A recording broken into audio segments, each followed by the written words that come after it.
Good evening, ladies and gentlemen, and welcome to the Business and Banking Dialogue Show, our bi-weekly show.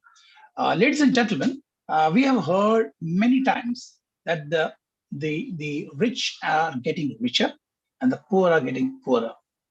Many of the intellectuals, economists, and citizens in general, not only in this country, in general, are of the opinion that the gap between the rich and the poor cannot perhaps be bridged or closed. But there are also some individuals who believe that there exists abundance. The word abundance is very important because that's a book written by two people. So we'll talk about it. That there exists abundance which nature gives when rightly and innovatively used will bridge the gap between the rich and the poor.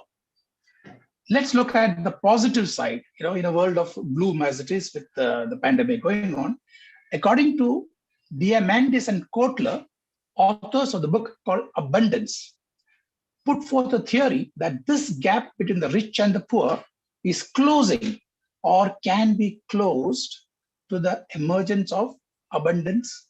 There are certain factors that make it happen, which is nature gives us.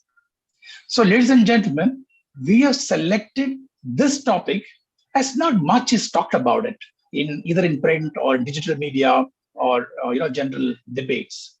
But there are billionaires across the world who believe that the theory of abundance, they believe the theory of abundance and are willing to invest a lot of money in innovative ideas which can bridge the gap between the rich and the poor. So we will discuss today's topic of abundance. The topic is Law and Science, a new development model with Mr. Sambamurthy. He has been our guest earlier. I am KK, your moderator, and we are live across YouTube, Facebook, Twitter, and LinkedIn. So let me give you a brief about Mr. Murthy. Although he has come earlier, it needs no introduction.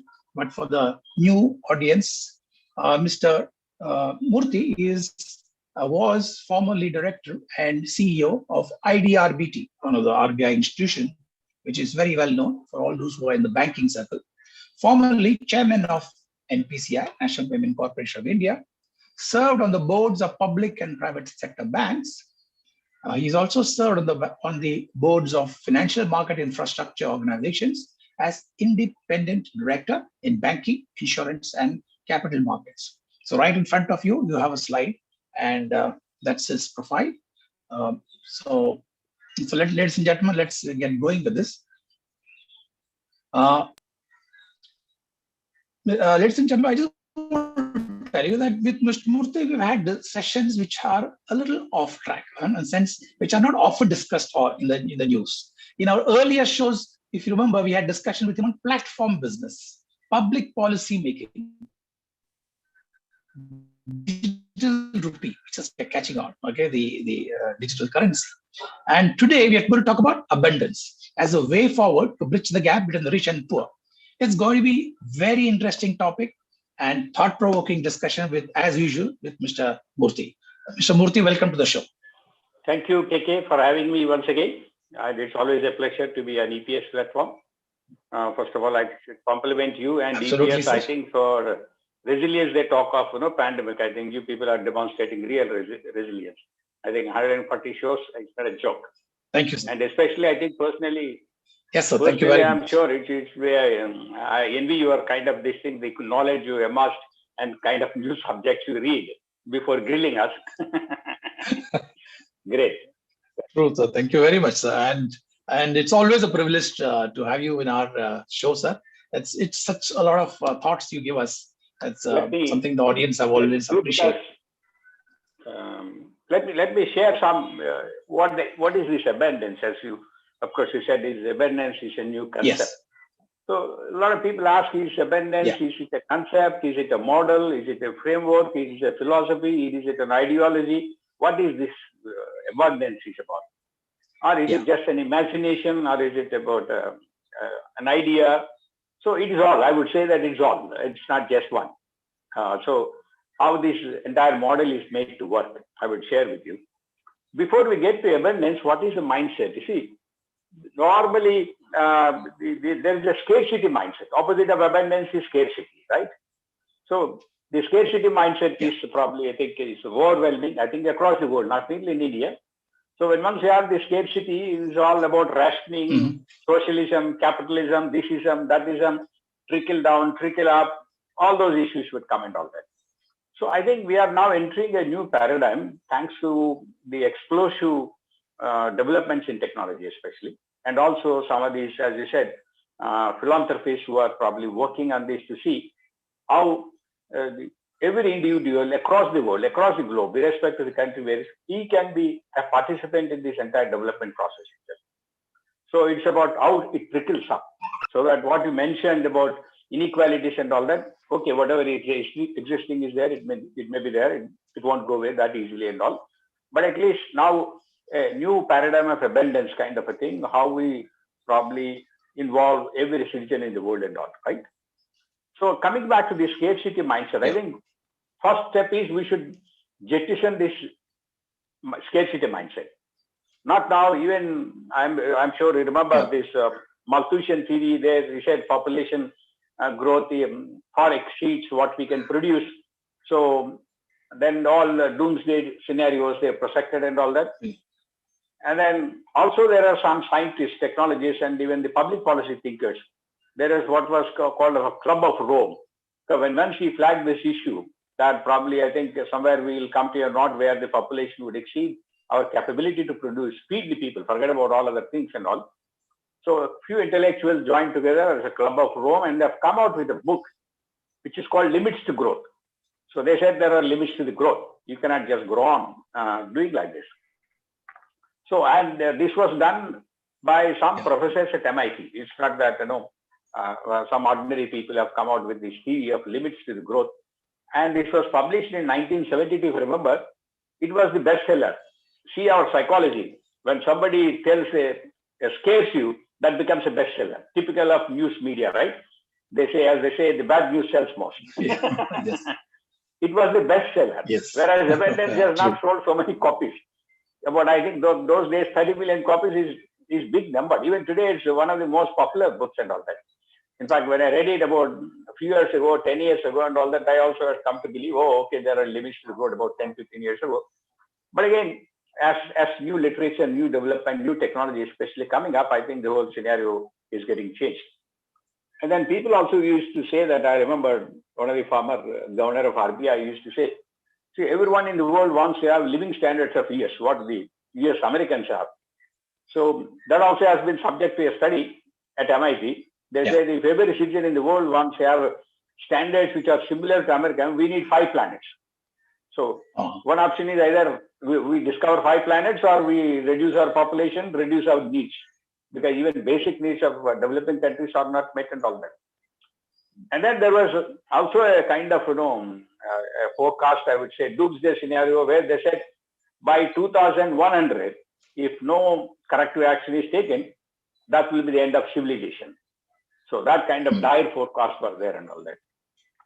So this all comes under scarcity mindset. As psychologists said, I think our limbic system, amygdala or some part of the brain at the back of the brain, it processes fear first. Because survival instinct is the first for human civilization and all that.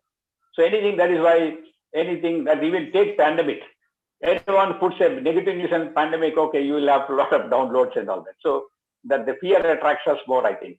I think if we want to have a new paradigm, if we want to switch over to the abundance, first requirement is we should just jettison this scarcity mindset.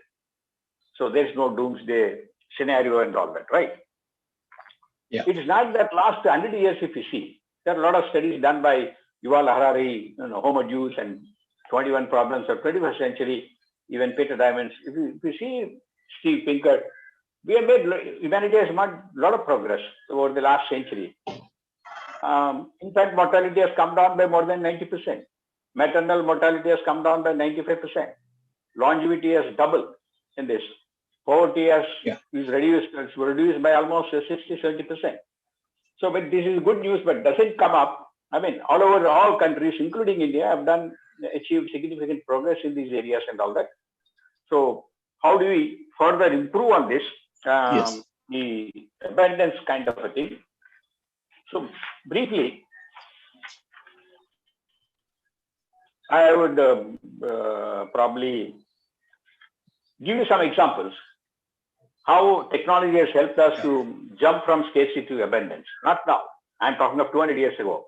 So there was a story that the 1800s, the Napoleon III has invited King of Siam or somebody to his court for just giving him a dinner and all that to honor him and all. So while going, obviously he comes with his own entourage and all that. So after all the formalities are over, they're going back. Normally everybody gives gifts, right? You know what gift he has given to the King of Siam, who is supposed to be the number one in protocol? He has given an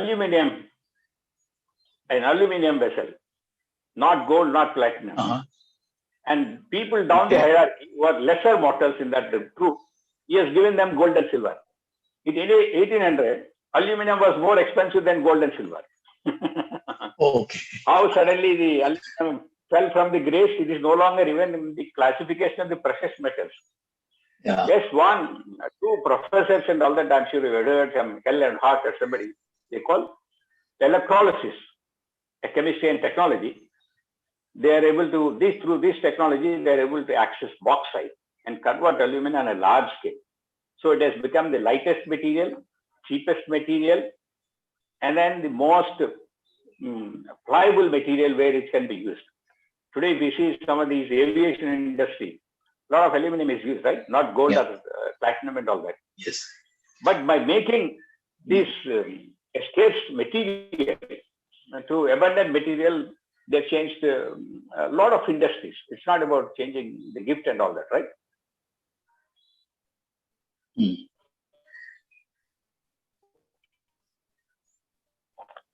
So, a whole lot of industries for good, right?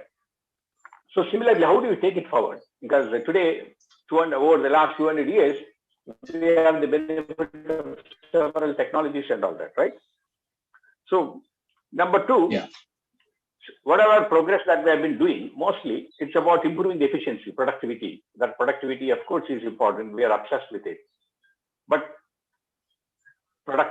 efficiency can take us that far. So we need to find new paths if we want to go in the abundance path for progress. And then number three, our again approach is local and linear, right? So only last 80, 90 years, we have these nation states and then the globalization, all that kind of stuff and all. So it's local and linear. Our growth is just linear, incremental growth, 10%, 15%, 20%. Now, thanks to technology, it is now global and exponential. So exponential is key to convert scarcity to abundance. So we have got a lot of exponential technologies, which will probably help us to achieve this abundance goal. So I think what I'm trying to tell you is we need to keep aside the socialism, capitalism aside. We need to keep aside this trickle up, trickle down kind of a thing. So because if you see that all the government programs all over the world, including our budgets and all that, we always come to this, socialism has not worked, capitalism works well. Then the other side would get into an ideological debate and all that. I think the isms also have to be relooked in the context of exponential technologies that are available today. I think a new ism has got to come. I would call this abundanceism. So that the whole, I think our outlook, or you can call it technologism, which we probably help us to chalk out a completely different model of development for the country. So this basically is the outline of the abundance and all. So if I'm disturbing your thought process, Mr. Murthy, if I'm not disturbing your thought process, give the audience one example. We talked about, maybe the sun rays, or sun as this thing. So tell us about, give us an example so that we get a better picture with an example. Okay. So we'll give you, before I give you examples, let me tell you what is the framework for achieving this kind of abundance and all that? What are the factors that are contributing to this abundance? There are two things. One is dematerialization and demonetization. What is dematerialization? A lot of these devices which you have been using in the last 15, 20 years, they've all disappeared. Take, for instance, where is the camera gone? Where is the watch gone? Where is the map gone? Where is your oximeter gone? Where is even the thermometer gone? Where are the video games gone? Right? So if you look at where are the board games gone? So all these, I'm sure that all of us, 15, 20 years ago, we used to have at least 10 of these devices, right? 10, 15 devices, even a video recorder. So what happened that thanks to the development in technology and all these got dematerialized. They all disappeared, and ultimately they're all embedded in the phone now, mobile phone now, right? So what is the advantage today? The footprint is much less. You can imagine the amount of natural resources that are wasted, but for dematerialization and all, right? So second thing is take these apps. So today you have what about 5 million apps only in Google Play Store and the Apple App Store. Besides, there are almost, I think, about 300 app stores. There, of course, these 2, 3 are very popular and all that. So again, dematerialized, all that we needed, whatever you want to carry on a floppy, on your USB or whatever devices you want to do, there's no need at all, right? And then you can have them on the fly. So and then when you had these 20 devices embedded in the mobile telephone, before that, you need a big distribution system. You need a big manufacturing system. You need a lot of number of experts, marketing, sales, right? So dematerialization is helping us to go towards this abundance. Number 2 is demonetization. I'm not talking of demonetization of our currency notes. So what is happening is, thanks to this improvement technology, number 2, because it is going global, the kind of scale they enjoy is enormous. I'll give you how the scale is going up. I'm sure you have heard of IPv4, right? IPv4. Yeah. It was accommodating 4 billion unique IP addresses. 4 billion, because that time the inventor thought that, okay, we are about 6-7 billion population, 4 billion is more than enough and all that, there is no need. Then come that all the devices are also getting connected to the internet, right? Even a device has got an IP address at all. Yeah. So they say there are about 50 billion devices at various stages and all that.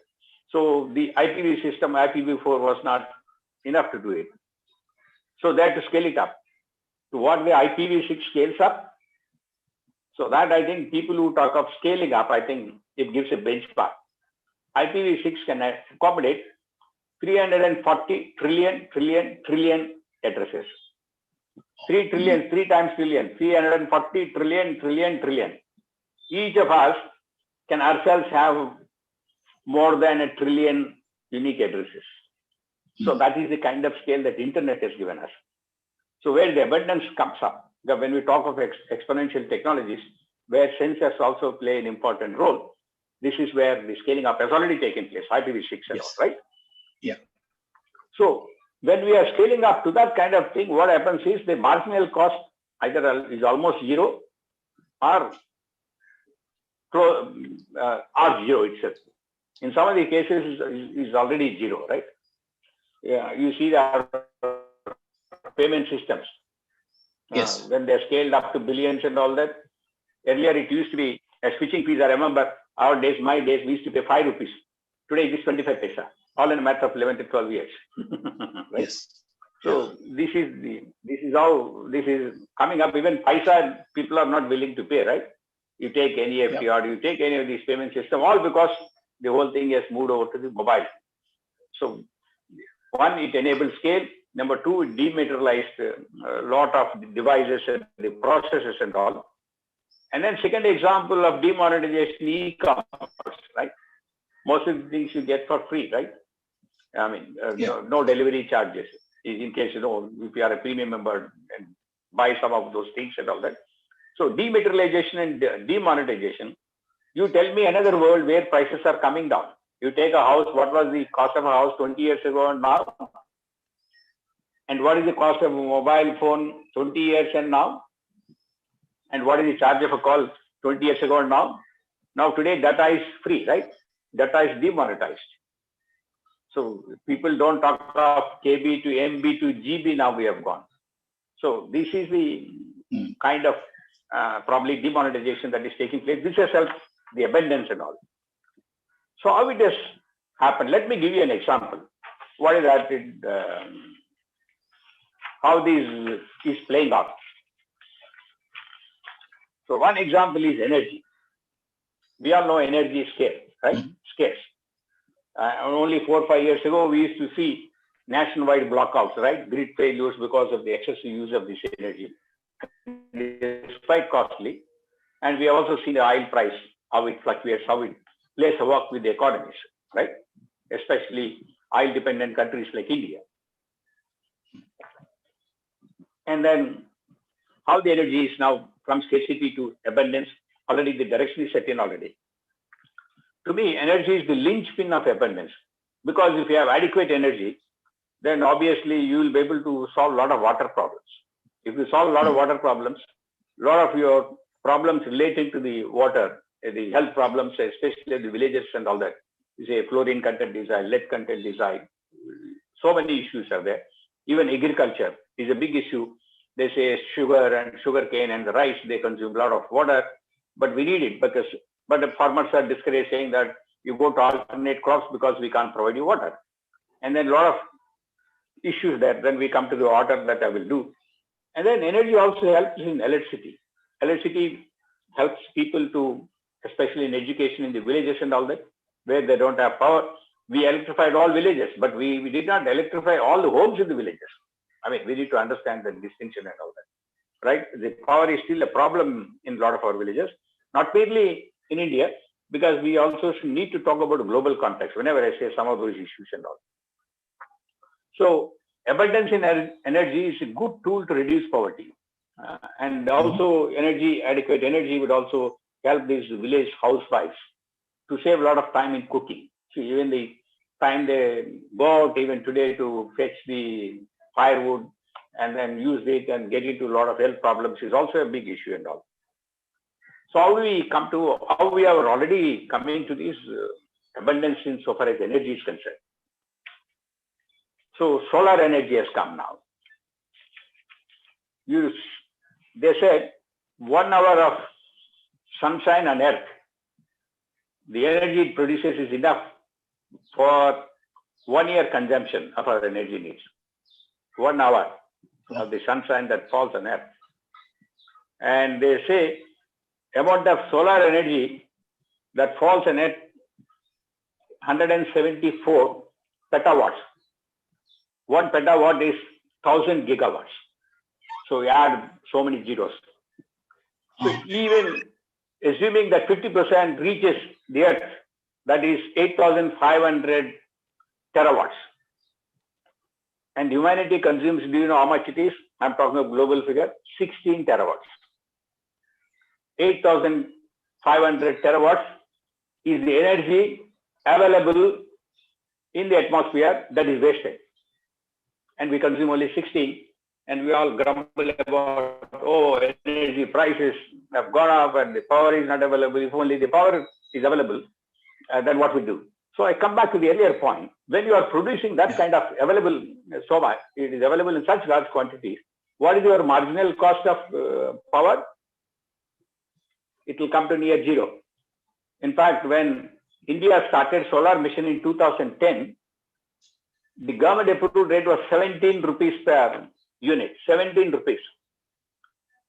After 10 years, not centuries, after 10 years, from 2010 to 2020, the latest tender was 1 rupee 99 paisa. Oh, 90%. the solar energy.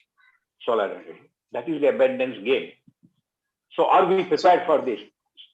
Yeah. Yes, please tell me. So don't think I'm talking about magic figures. I'm not giving any magic figures. These are all authentic figures. If you want, I'll give you a connecting sites also. Sure. So you're saying of one day of solar rays is enough to give power to the entire globe for 1 year, if we are able to tap that. Yes. Is that what you said? Yes. Yes. Okay.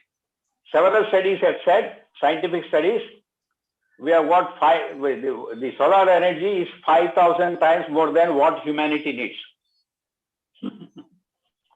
Some studies said 8,000 times more than what we need. And if you don't use it, it's wasted, right? You can't say that, okay, sunlight, you wait for it. Right. Irony is, all the developing countries and poor countries, sunlight is highest as compared to the European countries, right?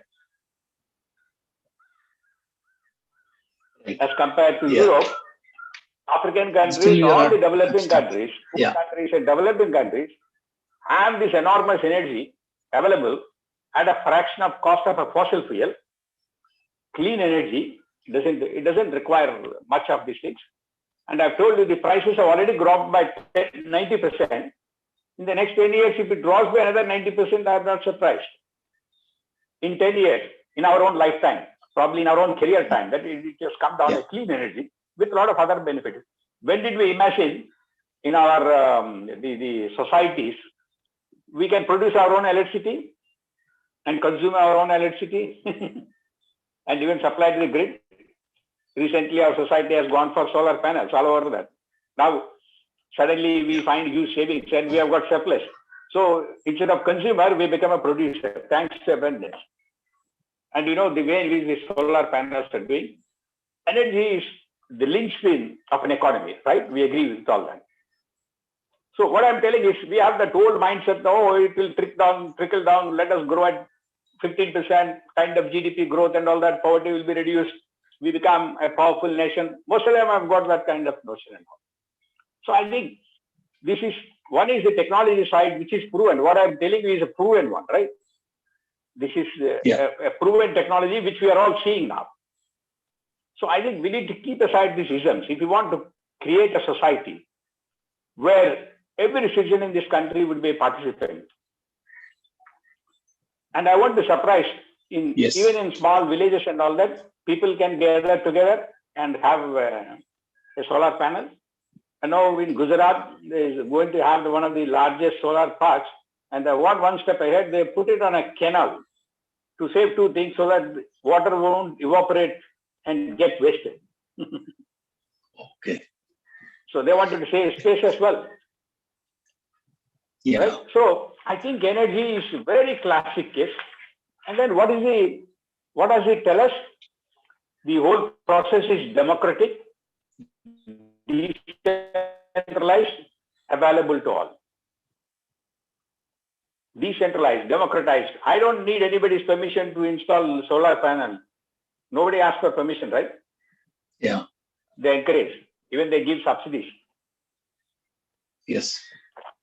So what happens is, thanks to these technologies, we become prosumers, what we call prosumers. We are just not consumers or producers. We are both a producer and a consumer. And surplus, we can probably pass it on to other part of it and all. Okay, so may I add, sir? So may I add, sir? It's not that the theory that of abundance, that solar is one of the innovations that came up, some time before. There could be something else, which can preserve the solar energies and can supply it at whenever required.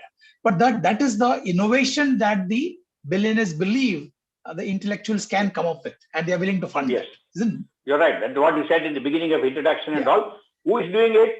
The government is not doing it, right? In fact, the private sector space research in the United States is far ahead of US government. And they're doing it a fraction of the budget that the US is granting to NASA. Because as you see, Elon Musk is able to reuse the rockets, right? Which NASA never used it, because even though they had, even Russia did not use it and all. So apart from these economic benefits, what happens? Oil is a very, very sensitive geopolitical tool, right? that has been used Yes. in the last 40-50 years.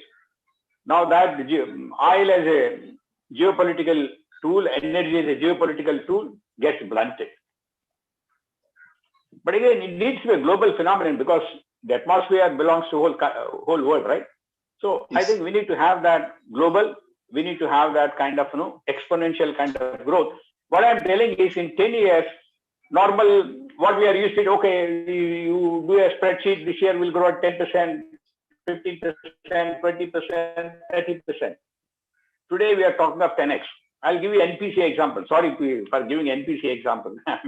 Maybe I work with that. It took 10 years to reach 1 billion volume, transaction volume. 9 years, to be very frank, to be precise. Now they're doing monthly 2 billion. All in a matter of 10 years. All in my lifetime. Yeah. Right. So basically it's about technology progress. So I think this energy is a classic example of of an abundance, which is not, again, as I said, is something imaginary. Then let me come to education, which is again very important. If you have to reduce the poverty or remove the poverty, how we can bring a society, I would say, with equal opportunities. I'm not telling equal income, equal wealth is never possible, at least equal possibilities, equal opportunities. So education, yes, we have achieved some progress, like in especially gross enrollment ratio, which have been focusing. We are nearly there, I think, about 97% and all, right? But again, what comes when we talk of education, there is shortage of good quality teachers, right? There is shortage of good quality schools. There is shortage of good curriculum. And then what is happening to all? And then, in fact, we have more schools than China. China is reportedly have only 5 lakh schools. We have 15 lakh schools. So our problem is, again, subscale schools. As per the government statistics, there are at least 25-30% of the schools where the students are less than 50. There are a number of 30-40% of the schools where there is only 1 teacher per school. And then what is the outcome? As per the ASER finding and all that, a grade 5 student cannot do 2nd standard maths. A grade 5 student cannot read a 3rd standard English book. So maths and English are basically fundamental. Forget about science and all that. And then we also have shortage of teachers so much that our teacher to student ratio is supposed to be one of the lowest we have. And again, as per some statistics, we have shortage of 10 lakh teachers. Where will you produce good ones and all? But and they're not evenly distributed, of course. Then, but at the same time, we have some very high quality teachers, right? IIT, IIMs, even the first 25, 30 business schools, engineering schools and all. We have few of them, but their expertise, their talent is not available to the large section of the population. Even in schools, you have got wonderful teachers, people who get president's medals and all that for all the good work they've done and all. So how do we scarce resource, which is quality teachers? Quality teaching is scarce. How do we make it abundant is the issue. And then how do we probably all students are not of the same level. Some people below average, they need maybe 2 times, 3 times they need to hear or do the lesson. Some people can do it first time. So how do we probably balance this and all?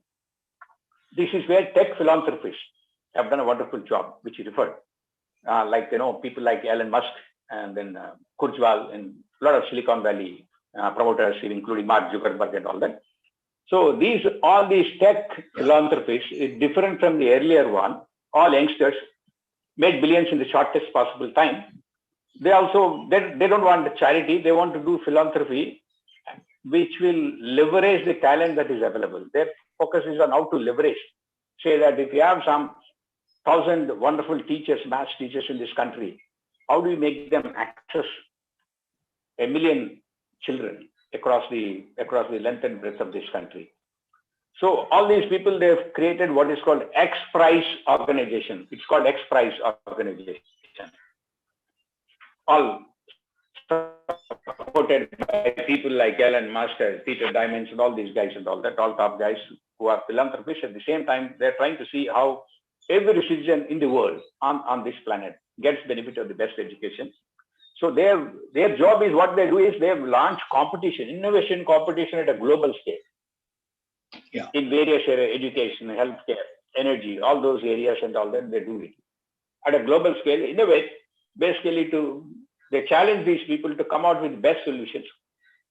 And then they evaluate all these solutions and all. And it's not about only paper. It's not a research paper. It has to be proof of concept. It has to be prototype. It has to be tested in the field, and which will be evaluated by the people who go to the field and verify and then do that. So in education also, they have done somewhere about 5-6 years ago, basically to say that how the scarcity, because all over the world, I believe, even in the developed countries, there's a problem of this quality of education and all that. Right? They said, how do we convert all these scarcity dimensions of this education to an abundance dimension and all that? So they threw open a global competition. 190 teams were selected to participate, 198 to be precise, across 40 countries. So they all participated. They've seen all the field tests they have gone through. Across at least minimum 100 villages, they have to be tested. At least a few thousand students, they have to be tested. They evaluate, they'll go directly to the students and see what is the impact that it has. They have finalized did a final list of about 5. I think all of us can be happy to probably note. One of the 5 is an Indian company. It's called Chimple, CHIMPLE. Bangalore-based, one Mr. Talapadia. He came close to winning. They're the first top 5. And then even the only one prize, they said they'll give only one prize, but all these 5 are so great. And then they said, no, we should also recognize all these people. They've given some prizes and all, but at the end of the day, they said, we need to select the first prize. Even first prize, there is a tie. They ultimately selected 2, which they give 5 million each to first ones, and then $1 million each to recognize these people. So 15 million prize, all the 190 firms who participated invested $300 million, because they are also funded by the philanthropists, local philanthropists. Shake Step in Bangalore, you know, that's also again another private initiatives and all that. What I'm telling is leveraging the talent. They gave a prize of 15 million. These participants themselves have invested about $300 million. They come out with these solutions. And then the Indian solution with Chimple is basically a tablet where they have got the English, maths, and then some one or subjects, science as well. There are about 60 explorative games. There are about 60 stories. And then whole thing is developed in open source. It's all available in GitHub, so that they don't want any proprietary kind of software and all that. So now they tested it now. They find that the learning outcomes has dramatically improved in all these schools. So in India also, we have one of them, and then they're not recommending a particular solution to be tried across the world. So any of these 5 solutions, and then these 5 solutions, because they're an open source, they can be improved upon. They can iterate and improve upon. They can also do it in a local language. You can do in any of these about 400 languages that are spoken across this and all. So education, you just see how a scarcity is becoming abundance. It is only a beginning, what I'm saying. So what probably, we have a huge education budget by the central government and the state governments. So instead of probably wasting the way that, I don't say wasting, but it's the way that we are spending in a suboptimal way, probably we need to adopt this abundance model so that every child in this country is taken to up to, I would say that a reasonably numerate English, any language speaking kind of guy, so that he gets a good employment. This can also be used in vocational education, which is very poor. So education is the second one, abundance kind of. Third one is healthcare. So that, I think we have another 10 minutes, 15 minutes. 20 minutes, so yeah. X Prize again, they have again thrown open a global competition. They said their only job is to throw open challenges, global competition, and it's not that they've defined the problem very clearly. They defined the problem very clearly, and they've also defined the measurable outcomes. Not that anybody will develop and then just dump it on somebody else. For instance, education, they very clearly said, we want the learning outcome to improve. If he's a 5th standard student, if he's tested, he should be able to do 5th standard syllabus or curriculum. I mean, that's kind of, and it is tested across and all that. So they are doing in few schools and all that. So it is again the local tech philanthropists to take it to probably much higher level. We have 8th step of Nandan Nilekani. His goal is to improve the learning outcome of 200 million children in India. 200 million. Nobody talks of 1,50,000 and kind of this thing. So these tech philanthropists, their probably scale is much more than one or two state governments can do because of the technology. Maybe in course of time, probably their, I would say, their purview, their scope, their scale, their vision would be more than what a central government would even plan for it, not whether achieve or not. So come back to healthcare is one more one, where they throw open this subject at all. Yeah. Again, when you talk of healthcare, again, we talk of scarcity, shortage of doctors. So as per one estimate, there are shortage of more than 2.5 million doctors all over the world, mostly in developing countries and African countries. In India alone, they estimate a shortage of 600,000 doctors, 4 million nurses is problem. Second problem, the out-of-pocket expenses for medical at 65% is one of the highest in the world, because a villager, if he wants a diagnostics, he has to come all the way to district headquarters and all that, right? So, and they have to stay in some chowdhury or some hotel, small hotel and all that. So here we have one doctor for 10,000 people, whereas the international recommendation is one doctor for 1,000 people. So it will take at least 30-40 years to probably fill this gap, right? Shortage of doctors and all. So that is why the healthcare in India is very poor. Then what is the consequence when the healthcare is not available? So a lot of time and resources of the people, even a middle class people, are wasted.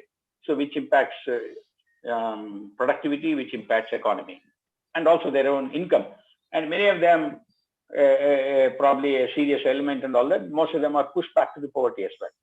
So again, they threw it open to a global competition and all that. So what is important is, first of all, diagnostics. So as I said, out-of-pocket expenses and all that, also has to be reckoned. How do you probably reduce the even out-of-pocket expenses?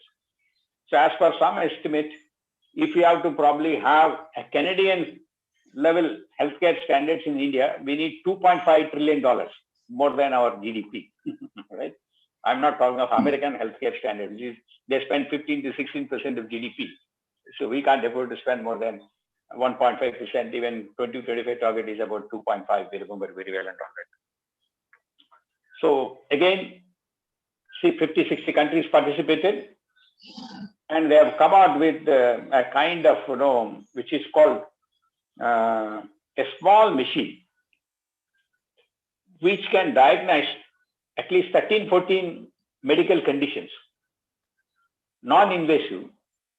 You don't need even a blood test and all that. And this device can be carried to the patient site. So one of the requirements is that point of care diagnostics. We talk of point of sale terminal, right? In financial world, it is a point of care diagnostics. So even the patient or himself can test himself. So how it is working and all. So earlier, why we need 1 in 13 or 1 in 15? If somebody falls ill in a village, the villager, he or she doesn't know what is the problem, right? If some fever is there, they don't know what is the problem. Is it a problem, just a temperature, or is it an infection, or is it a lung problem? Is it a heart problem? Is it a liver problem? They don't know, right? What exactly is that? So every time they have to go to different diagnostics and all that. With one just device, they'll be able to 13, 14 kind of a thing. And then secondly, it is just like a lab on a chip. You just put one sputum or one drop of blood on the smart screen, and then it processes and gives you like our lipid profile. How many parameters our lipid profile would give you? It gives. And this device is up and is working. And here again, one of the top 10 is an Indian innovator. It's called Dhanvantri. So again, okay. these people. So these people have said this machine. This is called tricoder. The name is tricoder. So the XPRIZE itself said, we want you to develop a tricoder. What is a tricoder? It is an instrument used in Star Trek. You know, Dr. McCoy, you would have heard of it. Dr. McCoy has got this tricoder to real time examine the health conditions of the people on the crew and others as well. Now, this tricoder, which this XPRIZE was innovated, is supposed to be more powerful than what is shown in the Star Trek. It has more features and functionalities than what even Star Trek has. So this is much better than a science fiction. So you can imagine this tricorder, which is now being used. Of course, it has to be scaled up across all the 6 lakh villages in this country. Otherwise, you know, if you go to a doctor, he will say, go and X-ray for your chest. You go and have an ECG for your heart. You go and check for something else for lung, pulmonary. You go and check your sonography. All these medical conditions and more, the tricorder can diagnose, real-time process, more accurate, more faster. So again, is a classic case where the tech philanthropists are converting scarcity into an abundance. How many tricorders we need? When once we have the tricorders we need, what will we do with all these hospitals? And I'm told many of these doctors in America are objecting to it, saying that no, you don't encourage self-medication. But one of my nieces is a doctor oncologist in the US. They say she uses artificial intelligence. He says it's 98% accurate, and it does in 1/10 of the time that they take. So they have to see a plethora of reports to understand and diagnose and all. Is this already in production? Yes, it's already in production. Tricorder. Okay. Because I told you one of them, because the requirement of the price itself, people have to prepare tricorder. Now comes the issues that, commercialization and all those issues will come up and all. So if at all the government has to intervene, they want to encourage this kind of innovation. When we are talking of innovation, it should be free flow. Allow free flow, no question of sandbox. What is a sandbox to test it? Any of these things. If you do that, allow a free flow of these things. The problem is, we want to regulate problems, right? Regulate problems. I think at least the solutions discovery part of it, the first part of the abundance journey has got to be left. So, and then the water is another scarce commodity, right? Now, yes, because 97% of the Earth's surface is water, but is all salty water, right? Not available, not useful for crop production, not useful for consumption. Another 2% is probably locked up in your glaciers. So what is available to the mankind is only 0.5%. So that's why many people predicted water wash and all that, right? But still, water problem is not solved. So what I'm telling is all these problems are not solved. Please don't think we have already reached abundance. I'm only telling that the direction we are going. Right? Somebody has to work on this and then they need to scale it. Today, desalination plants are supposed to be very expensive, right? And again, reverse osmosis, thermal process and all that. They say even that people are not satisfied with the quality, but of course, people are using it and all. Now, like solar panels, now we are going to get hydro panels, which you can have where it will take the atmospheric air, convert into water. So again, this is an XPRIZE innovation. And US, they are already making for 1 liter, I think 2 cents. That's about ₹1.40 per liter. Bottled water they can supply anywhere and all. Now today, if you have it, if I am at rooftop, today we are producing our own power through solar panel. Tomorrow, probably in another 5-6 years, when once this technology matures and available to all, we can produce our own water, right? So you can produce your own water and combine. So what I'm telling is that the limits to growth, your end of the world 2100, we should jettison that kind of scarcity mindset and all, right?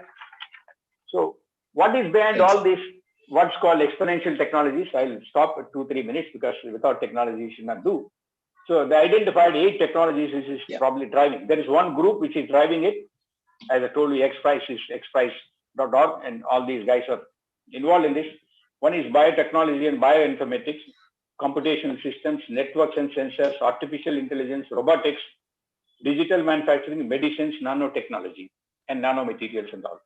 One example of nanomaterials, I've told you, aluminum how become, say, scarcity to this thing. It has become the cheapest material available to the poorest man possible, right? Whereas Napoleon has given it to his favorite king. Today it's available in a village hut. So if you have that in healthcare and education, in water, we can have a similar kind of story. Somebody has to drive it. So even say that gene testing, right? DNA testing. It used to cost millions, right? About 20 years ago. Today you can get it tested for about 4,000 rupees in India, right? So it's not the 8 individual technologies. All these technologies, somebody has to combine to provide an interface to the citizen to solve a problem. So business model lies when if you are able to successfully integrate, if not all 8, maybe 2, 3 technologies, and develop a business model, and wealth creation happens when we integrate all these technologies, right? Right. So I think all that government should do is that allow a free flow of innovation, complete free flow. I mean, that's how we can do it.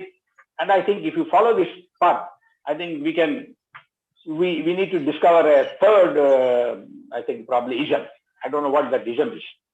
So I think it needs to be a combined effort of economists, scientists, technologists, entrepreneurs. Most important is tech entrepreneurs. And then tech philanthropists. Even in India also, we have a good number of them. See, earlier philanthropists are what? They will write a check to have a school in father's name, mother's name, or have a hostel, right? Or say, I will sponsor a village. So I think from local to linear, we need to think of exponential to global, at least of India scale. Definitely. I think they can leverage, they should do at a strategic level. I mean, that's how I think. If we do that, it is democratic, decentralized, will be a wonderful society where everything will be plenty. But abundance does not mean we'll provide luxuries to every citizen on earth. Abundance means basically the objective of abundance is basically to see that we provide all basic necessities to every citizen, provide a possibility of opportunity for his own growth, so that he is not dependent on any freebies or trickle-down kind of theories that I think we wait for them to work. I think even today, economics, we talk of Adam Smith is how many years old? We talk of Keynesian. Whereas technology, if you ask them, we talk something of 10 years, we say you're an ancient man. Right? Yes. So I think I don't know why economics also, everything Adam Smith, Keynesian, and that kind of stuff we talk of and all. So I think given these exponential technologies are available, how do you build a society, right? A society of abundance. Thank you. Thank you, sir. I think extremely thought-provoking. I hope, ladies and gentlemen, you have heard him carefully, and it kind of provokes a thought, that it's not doomsday all the way, right? The future, there is something much, much positive things are happening. And that's what the theory of abundance, which has been put forth, and there are a lot of people who are backing it. I'm sure you heard a lot, and you have a lot of questions also to ask. I already see a couple of people wanting to ask questions. So let's take that. Harish Prabhu, experienced banker. Harish, would you like to ask a question? Sorry to keep you waiting.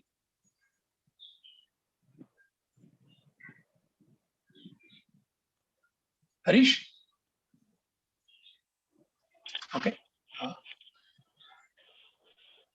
Okay, when he comes, Harish, are you there?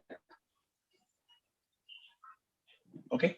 So we talked about, we talked about the factors. We talked about the entire thing. So I have a question. Is the theory of abundance only in books, or is it some individuals who believe the theory and are the key driving factors? See, it's not utopia, as I told you. It's not an utopia. It is not a theory, because I've told you the XPRIZE, the innovation context they had, in healthcare, in education, in water, even in energy, right? Yeah. All these are working, right? We are seeing it. We are seeing, in fact, there are bigger ones who are involved, like, $10 million for the space research. Now he threw it open for 100 million for a carbon capture, right? So this is already up and working on the ground, but it has not reached every individual. Who has to do it is an issue. It is beyond exercise to see that every citizen in this country, all 7 billion people, get benefit of this change. So that's why I said, I think our political economy, has to be revisited in each of these countries, especially developing countries.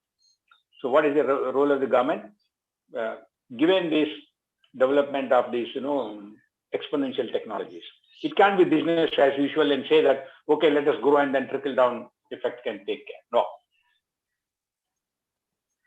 It's a model, it's a framework in each of the fields. So when once you tackle energy, education, healthcare, water, enough. People will take care of themselves. Yeah, true.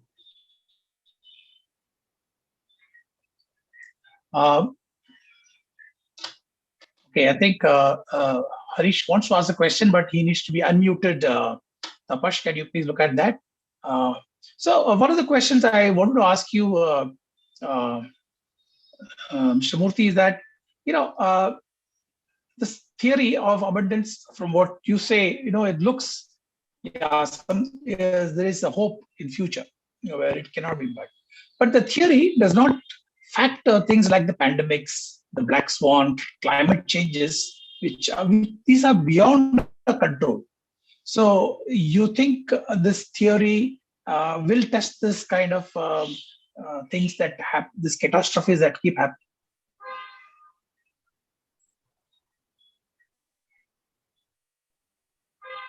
I don't think it can solve all problems. Like you have this COVID-19. I think abundance will help us to completely. That's a different ball game altogether, right? So we are talking. Yeah.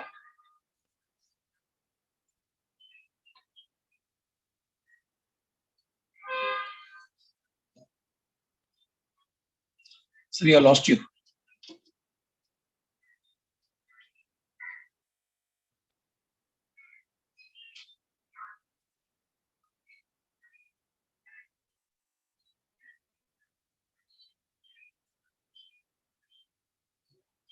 Ladies and gentlemen, just wait for a minute.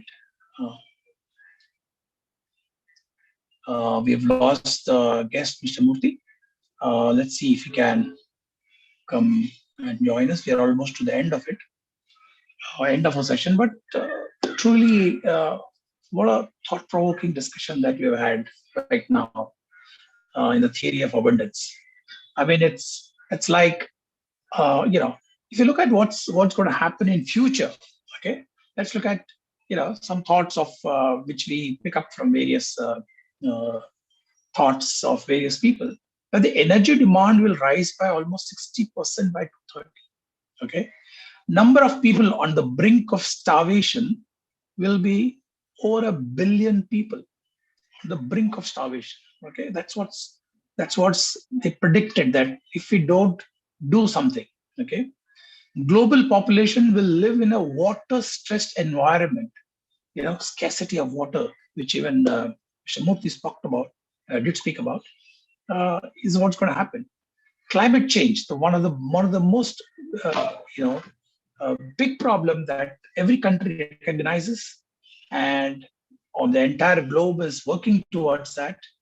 And the climate change will have major impacts across the globe. So when you have such problems, you need some positive people who are saying that no, this can be avoided, this can be averted, and that's the theory of abundance which Mr. Murthy has spoken to you about right now, and it gives hope. Otherwise, in a very dismal situation, already we are in one, and in the future that's going to happen. So that's the theory of abundance. Mr. Murthy, you joined us. Mr. Murthy?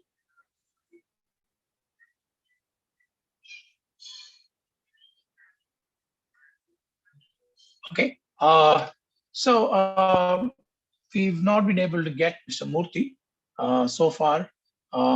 So sorry. So I'm sorry, ladies and gentlemen. Um, the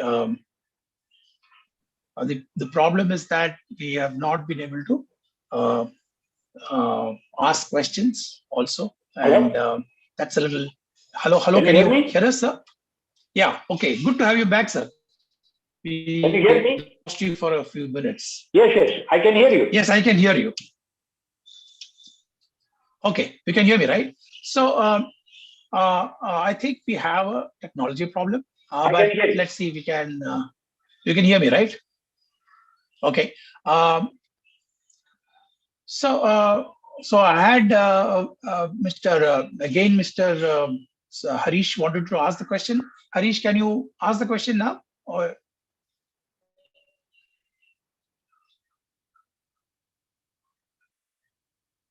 we have we still have an issue.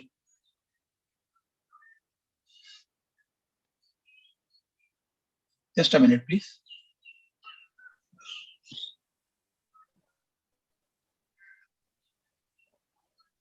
Hello?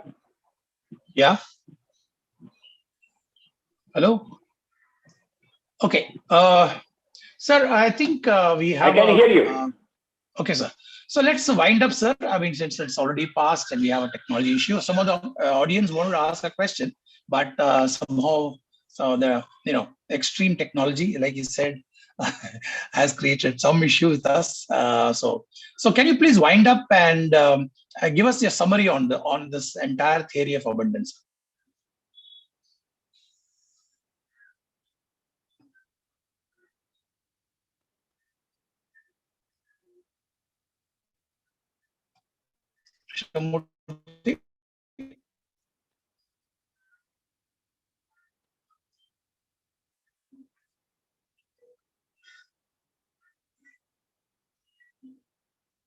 Hello? Hello? Can you hear me? Can you hear me? Hello? Yes, sir. Yeah, now we can hear you. Can you just summarize it so then we can wind up because we seem Yes, to be I having think a we problem. can wind up, I think. Please tell me. I think So just give a summary. I did try to give a summary of what are the future looks bleak, but the abundance theory gives us a lot of positivity. You have anything, if you can add something to wind up and then we'll close the show. No, as I said, I think, see, in at least 4 or 5 areas, a lot of work has been done. I think solutions are found to see they're decentralized, democratic, accessible to all, every citizen, be it healthcare, be it education, be it water, be it energy. So it is only a beginning. Probably we need a new, probably political economy to see that it reaches every citizen who needs it. So that would be a work of economists, scientists, technologists, entrepreneurs, even social entrepreneurs, and the government, of course, at the end of the day. So someone needs to orchestrate, but the private entrepreneurs need to take the lead. But government has to facilitate the whole process, orchestrate the whole process, connect all the dots. Ultimately, they have an important role to play in the whole thing. So what I'm telling you, I think scarcity, doomsday scenario, they're all, I think we need to keep aside. I think jettison, throw it away, think anew. That's what I want to sum it up. Of course, it's easier said than done, but it is doable. It is doable. Okay. All right. So sorry, we've not been able to take questions, and we seem to be having some technical problem. Are we able to? I'm unable to unmute some people, and some other people have not been able to get. KK, I'm unmuted. Harish, you're there? Harish, yeah, Mr. Murthy, you have another 2-3 minutes. If you can just take one question. Okay. So, Mr. Sambamurthy, I mean, so can we safely say that in the next 50 to 100 years, the historic place of dominance that India commanded for probably over 750 to 1,000 years prior to the British rule, right, where we, became completely, we were always known as a land of abundance, right? And so the next 50 years or 100 years, our land of abundance can be restored. And I mean, for lack of a better word, we used to be known as Ram Rajya, which is a pseudonym for what is a utopian society, right? So is that a fair sort of aspiration for the future generations and us to have? First of all, let me say it's not an European thought. As I've told you, at least these 3-4 areas, they're all working. They're all working on the ground.